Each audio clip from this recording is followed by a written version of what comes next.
വിവാഹം കഴിഞ്ഞ് വർഷങ്ങളേറെയായെങ്കിലും ഷഹന എന്ന സഹോദരിക്ക് ഒരു കുഞ്ഞിനെ ജന്മം നൽകാൻ ഭാഗ്യമുണ്ടായിരുന്നില്ല. അവൾ ഒരുപാട് ആഗ്രഹിച്ചിരുന്നു ഒരു ഉമ്മയാകാൻ, ഒരു മാതാവാകാൻ. എന്നാൽ ഈ കഴിഞ്ഞ നോമ്പിൻ്റെ 6-ാമത്തെ ദിവസം 33-ാമത്തെ വയസ്സിൽ ആ സഹോദരി ഈ ലോകത്തോട് വിട പറഞ്ഞു. അവളുടെ ഏറ്റവും വലിയ ആഗ്രഹമായിരുന്നു മദീന പള്ളിയിൽ ഖബറടക്കണമെന്നുള്ളത്.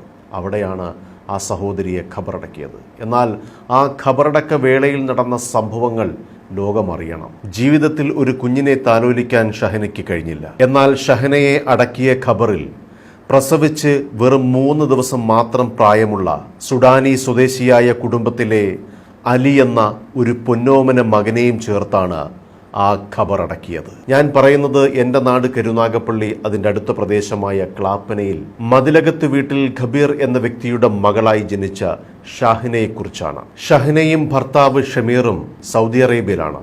ഇപ്പോൾ മദീനയിലാണ് ഷമീറിൻ്റെ ജോലി. പരസ്പരം സ്നേഹിച്ച് കരുതലായി തണലായി അവരുടെ ജീവിതം സന്തോഷപൂർവ്വം മുന്നോട്ട് പോയെങ്കിലും ഒരു കുഞ്ഞില്ല എന്ന വേദന അവരിലുണ്ടായിരുന്നു. പ്രത്യേകിച്ച് ഷഹനയ്ക്ക്. മദീന പള്ളിയിൽ മിക്കപ്പോഴും അവർ പോകും.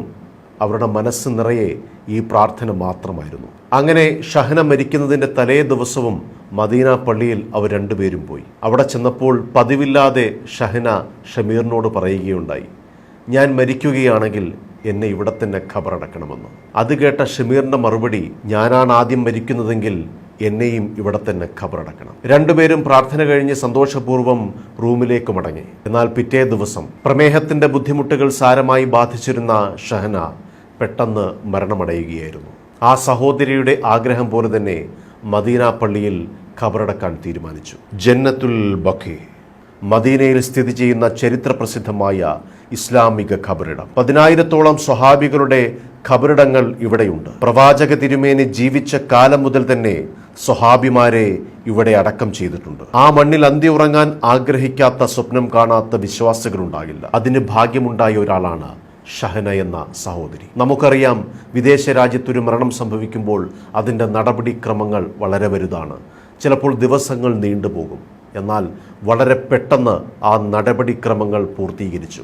അതിനു മുന്നിൽ നിന്നത് ഷഹനയുടെ ഉപ്പയുടെ സഹോദരൻ കൂടിയായ സക്കീർ മതിലകത്തും മദീനയിലെ നവോദയ കൂട്ടായ്മയും അതിലെ ഓരോ പ്രവർത്തകരും, പ്രത്യേകിച്ച് നിസാർ കരുനാഗപ്പള്ളിയെ പോലെയുള്ള പ്രവർത്തകരും അതിവേഗം നടപടികൾ പൂർത്തീകരിച്ച് മഗ്രിബ് നമസ്കാരത്തിന് തൊട്ട് മുമ്പ് തന്നെ മദീന പള്ളിയിൽ ഖബറടക്കണമെന്ന ഉദ്ദേശത്തിൽ ഇവർ പുറപ്പെടുന്നു. ഷഹനയുടെ മയ്യത്തുമായി ഖബറടക്കുന്ന സ്ഥലത്തേക്ക് എത്തുമ്പോൾ ഒരു സുഡാനി കുടുംബം ആ ബന്ധുക്കളുടെ അടുത്തേക്ക് എത്തിച്ചേരുകയാണ്. ഒരാളുടെ കയ്യിൽ പൊതിഞ്ഞു വെച്ച ഒരു കുഞ്ഞ് ശരീരവും. പേര് അലി.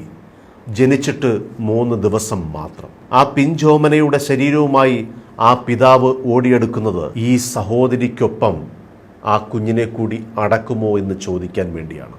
ആ ചോദ്യം കേട്ട ഷഹനയുടെ ബന്ധുക്കൾക്ക് മറുപടി ഒന്നുമില്ലായിരുന്നു. സന്തോഷപൂർവ്വം ആ കുഞ്ഞിനെ ഏറ്റുവാങ്ങി. അങ്ങനെ അവരെല്ലാവരും ഒരുമിച്ച് ചേർന്ന് ഷഹനയുടെ നെഞ്ചോട് ചേർത്ത് ആ പിഞ്ചോമനയെ കൂടി ഖബറടക്കി.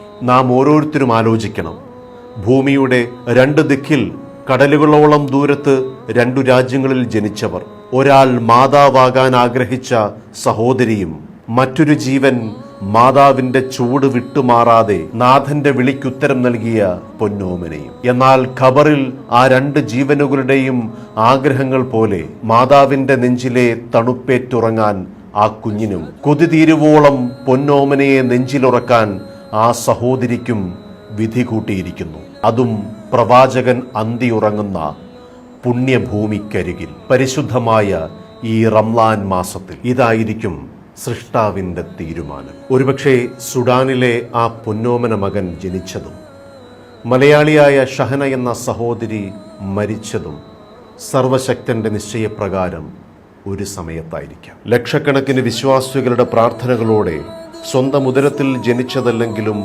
ആഗ്രഹിച്ചതുപോലെ അലി എന്ന പൊന്നോമനയുമായി ഷഹന ജന്നത്തുൽ ബഖീയിൽ അന്തിയുറങ്ങുന്നു.